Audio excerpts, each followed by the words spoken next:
Assalamualaikum warahmatullahi wabarakatuh.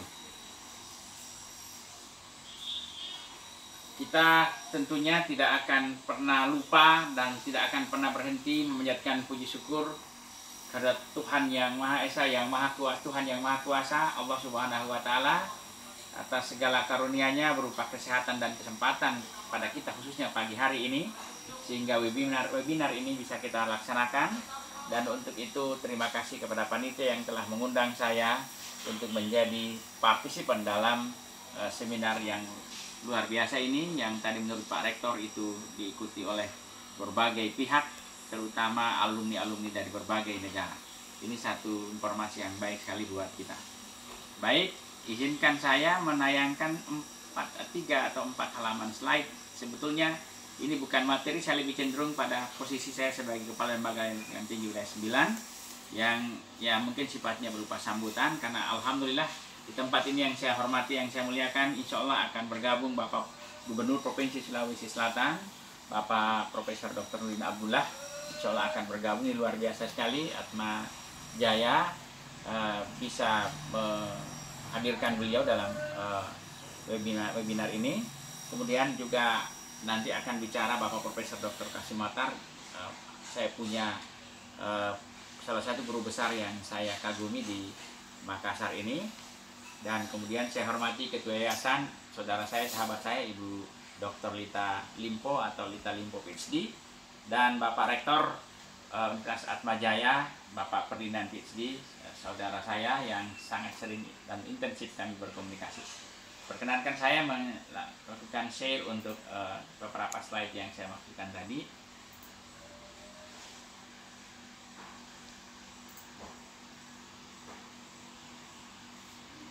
Oh, sorry.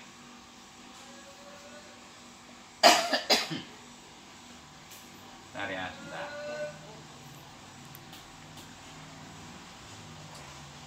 Yang ini. Sebentar, ada kesalahan teknis.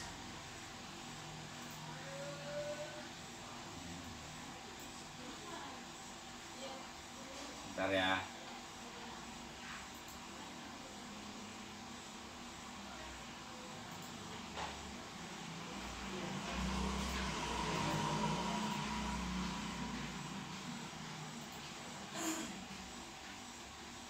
Maaf.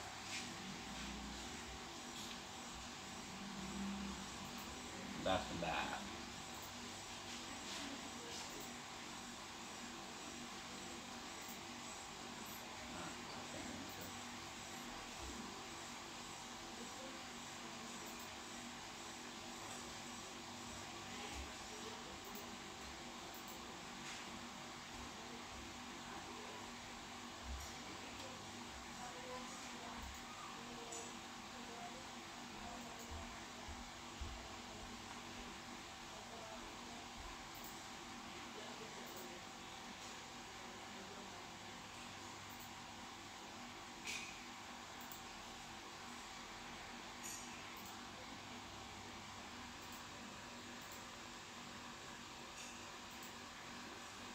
Ibu moderator sudah kelihatan? Sudah nampak di layar? Halo Ibu moderator. Oke.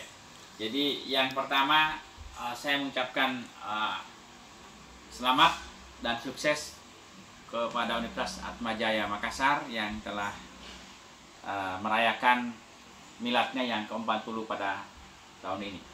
Ini di usia ke-40 itu bisa menghadirkan gubernur, bisa menghadirkan Prof. Kasim Matar, itu luar biasa. Karena sometimes ya orang bilang life itu start on 40. Jadi kehidupan itu dimulai pada umur 40 tahun. Jadi kalau kami di Islam itu salah satu indikatornya adalah karena Nabi Muhammad itu, Rasulullah itu dilantik menjadi Rasul pada umur yang ke-40. Jadi sekali lagi ini luar biasa, dan saya sangat berharap bahwa di umur yang ke-40 ini Atma Jaya bangkit kembali. Selalu saya mengingatkan Atma Jaya itu di era 80-an adalah perguruan tinggi swasta yang baik di Kota Makassar, bahkan di Indonesia. Namun kemudian kita tidak perlu menangisi masa lalu. Yang perlu sekarang ini kita bangkit dengan yang lebih baik lagi. Tahun 80-an baik, sekarang harus lebih baik lagi. Oleh sebab itu, sekali lagi atas nama Kepala Lembaga Layanan Pendidikan Tinggi Wilayah 9 Sulawesi beserta seluruh staf dan jajaran yang ada di sana mengucapkan selamat dan sukses kepada Universitas Atmajaya Makassar pada milad yang ke-45. Selanjutnya adalah kami menyampaikan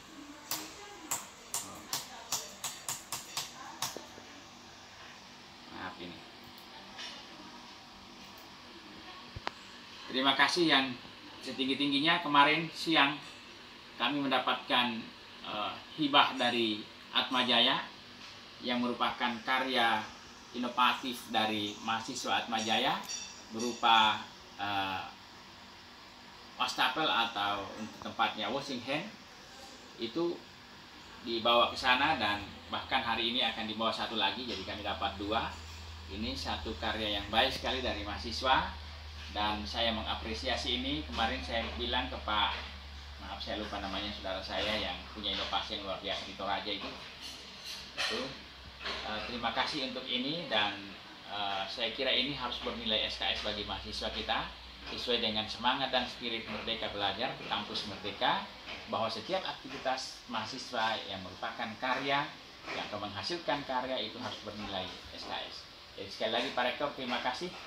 Dari Teknik Mesin Universitas Atmajaya Makassar telah menyumbang satu paket untuk tempat cuci tangan yang bisa digunakan di kantor LED di wilayah 9. Bahkan kemarin saya bilang tolong kasih satu lagi memang, karena mungkin kami akan simpan di musola di sana. Dan saya berharap ini bisa dilanjutkan dan diinovasikan terus.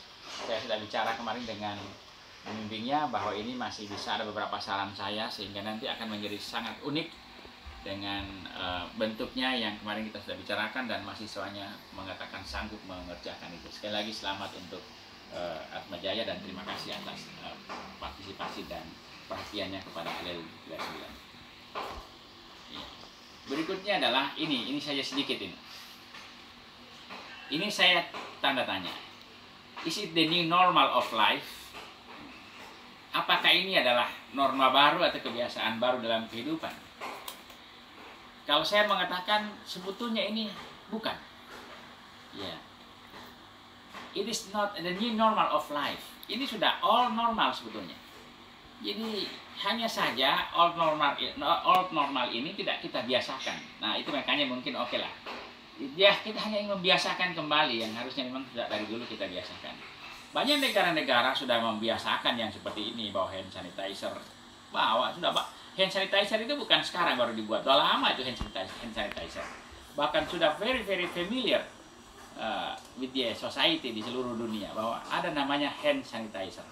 Berarti sudah lama diproduk itu. Lalu kemudian tisu basah juga sudah lama diproduksi. Artinya apa? Sudah lama orang pakai. Lalu kemudian bawa sajadah sendiri. Orang Muslim itu di mana-mana harusnya memang bawa sajadah, karena dia akan sholat di mana saja dan kapan saja ketika waktunya masuk. Kemudian bawa alat makan, bukan alat makan aja yang kita bawa selama ini, bahkan makannya sendiri kita bawa. Lalu kemudian minum vitamin, itu keharusan. Vitamin udah banyak diciptakan, dicetak, diproduksi oleh pabrik-pabrik. Lalu kemudian wajib bawa masker. Masker juga bukan hal baru. Jadi sesungguhnya ini normal ini menurut saya bukan kebiasaan baru. Kebiasaan lama yang dilupakan. Yang harus hari ini kemudian kita sadari begitu pentingnya kebiasaan lama itu digunakan ketika ada COVID-19. Nah, oleh sebab itu Bapak dan Ibu sekalian, kita tidak boleh terganggu dengan the new normal yang diagungkan kalau hanya seperti ini. Ini the new normal of life, kebiasaan baru dalam kehidupan. Saya kira tidak, ini kebiasaan lama yang kita abaikan. Tidak banyak orang memang yang menggunakan ini, tapi tidak sedikit juga orang yang telah membiasakannya. Bahkan negara-negara maju sudah memulai ini. Jepang sangat terkenal dengan kedisiplinan menggunakan masker. Bahkan seperti yang saya katakan tadi, di mana-mana ada hand sanitizer. Bukan cuma di kota-kota besar, di kota-kota besar. Kota-kota kecil pun sudah ada hand sanitizer. Jadi sebetulnya semua alat-alat yang disuruh bawa ini sudah ada, sudah lama dibuat. Dan sudah lama kita diperintahkan untuk menggunakannya. Cuman kita tidak care, kita tidak aware. Oleh sebab itu yang paling penting sekarang adalah kita harus lebih care lagi, lebih aware lagi dengan fasilitas-fasilitas yang seharusnya memang kita telah aplikasikan, telah kita biasakan sejak lama untuk menjaga kesehatan kita. Nah, jadi Bapak dan Ibu sekalian, jangan takut dengan ini normal, sebab menurut saya ini bukan kebiasaan baru, tetapi kebiasaan lama yang telah dilupakan, lalu kemudian kita tersadar ketika bencana ini datang. Jadi mari kita bersemangat, jangan ragu untuk menghadapi era ini atau keadaan ini. Dan yang kedua adalah percayalah bahwa badai ini akan berlalu. Perintah kita hari ini dengan memperbaiki atau mengubah atau mengoptimalkan malah protokoler kita untuk COVID-19. Oleh sebab itu saya sampaikan bahwa di LLDIK wilayah 9 hari ini kami telah membuat SOP. SOP itu kita kembangkan dari Badan Kesehatan Dunia WHO dan pemerintah. Baik itu mulai dari keputusan Presiden sampai kepada edaran Dirjen. Kita akomodir semua itu menjadi satu SOP kita di dalam era ini, masa ini, ketika kita masuk kantor. Oleh sebab itu saya mohon maaf kepada Bapak dan Ibu sekalian melalui kesempatan ini, para sivitas akademika, para hadirin yang mengikuti seminar ini, bahwa kalau Bapak dan Ibu masuk ke LLDIK di hari ini, terpaksa saya katakan tadi akan kita terapkan protokoler-protokoler lama ini yang telah kita abaikan selama ini.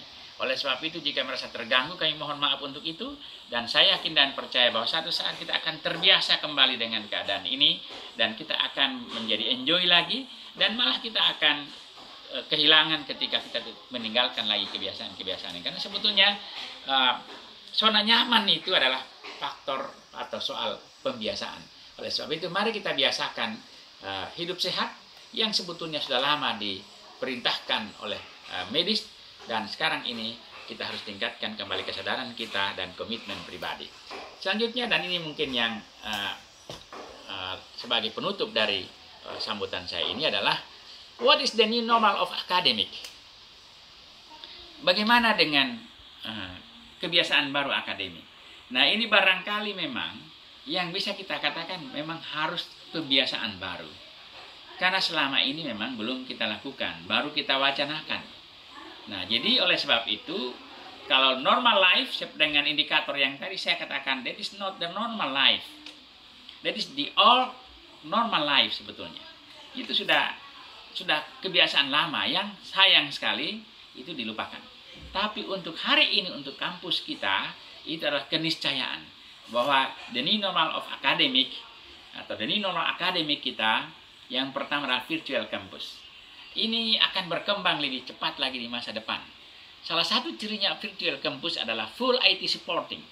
Jadi memang dalam pengembangan kampus hari ini kita tidak lagi bisa berbangga ria dengan membangun kampus yang berlantai tinggi, megah sekali, tetapi di dalamnya tidak ada sama sekali supporting IT-nya. Yang paling baik hari ini adalah kampus itu nyaman, indah kelihatannya, tapi yang di atasnya itu adalah full IT supporting. Maka supportingnya harus betul-betul kampus kita sudah IT based. Semua kegiatan aktivitas kita harus berbasis IT. Berbasis IT tidak berarti meninggalkan cara-cara pembelajaran yang lama. Saya sering mengatakan dan mengkampanyekan bahwa tidak mungkin IT ini bisa menggantikan dosen. Jangan pernah bermimpi bahwa lecturer itu atau teacher itu akan digantikan oleh mesin. Tidak akan, never, tidak akan pernah. Tetapi seorang dosen, seorang pimpinan yang bekerja tanpa menggunakan IT sebagai supporting sistemnya, maka itu akan sangat-sangat ketinggalan dan akan lambat dalam pengambilan keputusan. Sebaliknya, bagi seorang pimpinan yang menggunakan IT, data, big data sudah bekerja di literasi baru yaitu big data, yang merupakan literasi di era revolusi industri 4.0, maka keputusan-keputusannya akan selalu future oriented, berorientasi pada masa depan, insya Allah juga akan tepat dan cepat. Oleh sebab itu, future campus adalah keniscayaan di masa depan. Future campus itu maksud saya adalah kampus kita itu sudah siap untuk melaksanakan pembelajaran-pembelajaran atau aktivitas akademika atau aktivitas akademik itu dalam bentuk virtual. Kemudian virtual learning. Nah, untuk virtual learning ini saya kira Atmajaya sudah mengembangkan juga LMS, dan oleh sebab itu sekarang ini kita dorong. Jadi saya katakan tadi live itu ya start for 40 gitu. Ya, from 40, jadi kita berangkat dari umur 40, maka tolong komitmen dari saudari saya, Ibu Lita Limpo PhD, mendorong terus Pak Rektor untuk mengembangkan LMS yang ini bukan LSM, LMS, Learning Management System.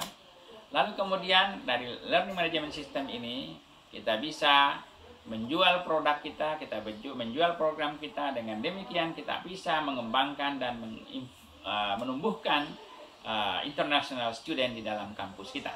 International student di masa depan tidak harus mereka datang secara fisik ke kampus kita, tapi juga mereka bisa belajar melalui program-program kita yang berbasis electronic learning itu atau virtual learning.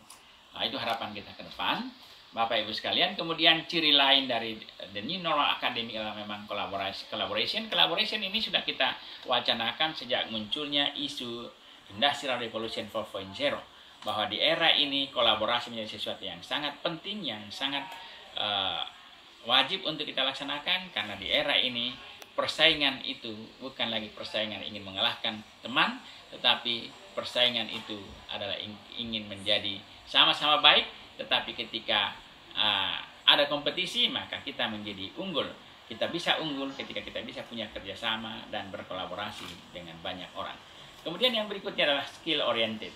Nah, memang hari ini kampus harus berorientasi pada keterampilan, kemampuan. Yang sering saya bahasakan bahwa hari ini stakeholder kita, dunia kerja kita, selalu mengatakan bahwa mewacanakan, mulai dari perusahaan-perusahaan multi internasional atau multinasional maksud saya, yang dengan istilah mereka, we do not care about your certificate, kami tidak peduli dengan ijazah Anda, but we do care about your skill, about your competence. Kami peduli sekali dengan kompetensi Anda. Ini bermakna bahwa kita bukan berarti kita tidak perlu ijazah. Ijazah sangat kita butuhkan. Tapi ijazah yang tidak mengandung skill tidak akan ada manfaatnya, tidak akan ada gunanya dalam era seperti sekarang ini. Oleh sebab itu ijazah harus menjadi gambaran skill seseorang.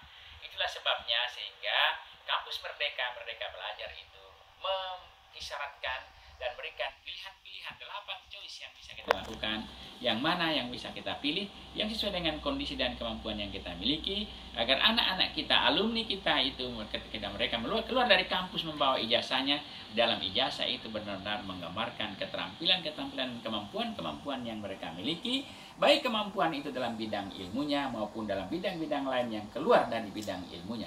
Bahkan bisa saja skill seorang alumni kita sangat jauh dari bidang ilmunya.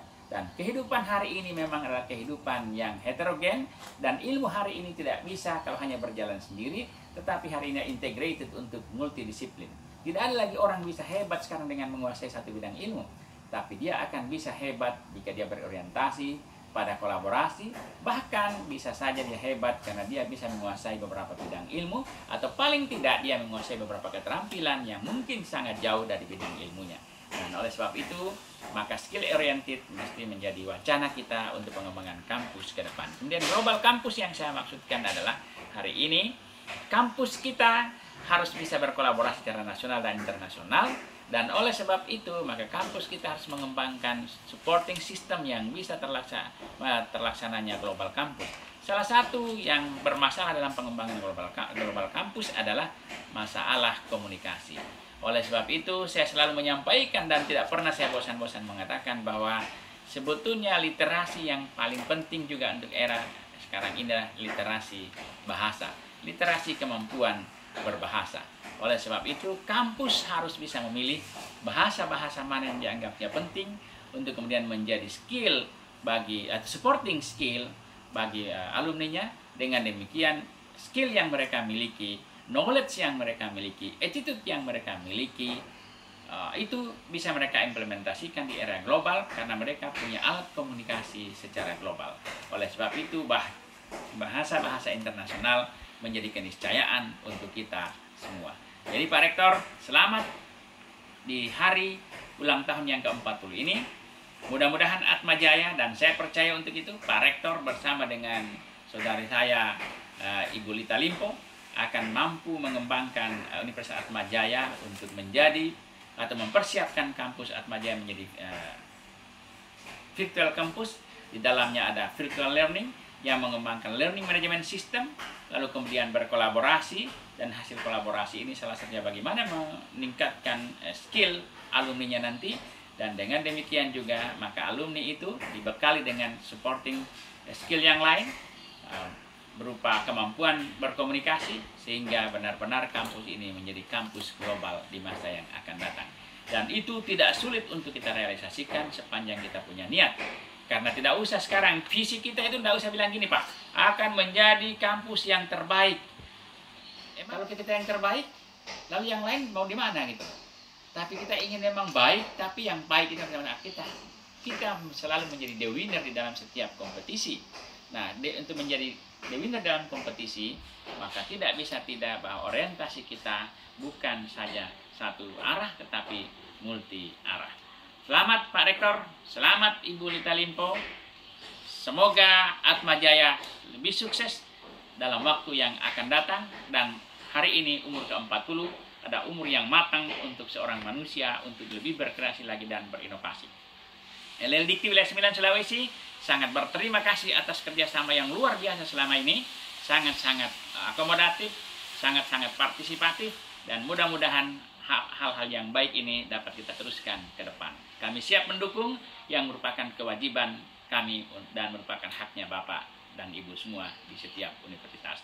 Semoga Tuhan Yang Maha Esa, Tuhan Yang Maha Kuasa melimpahkan rahmat dan karunia-Nya kepada kita semua, sehingga kita tetap sehat walafiat dalam mengembangkan amanah dan tugas kita sebagai tempat pengembangan sumber daya manusia yang akan menjadi modal besar untuk bangsa ini di masa yang akan datang. Wabillahi taufiq wal hidayah. Wassalamualaikum warahmatullahi wabarakatuh.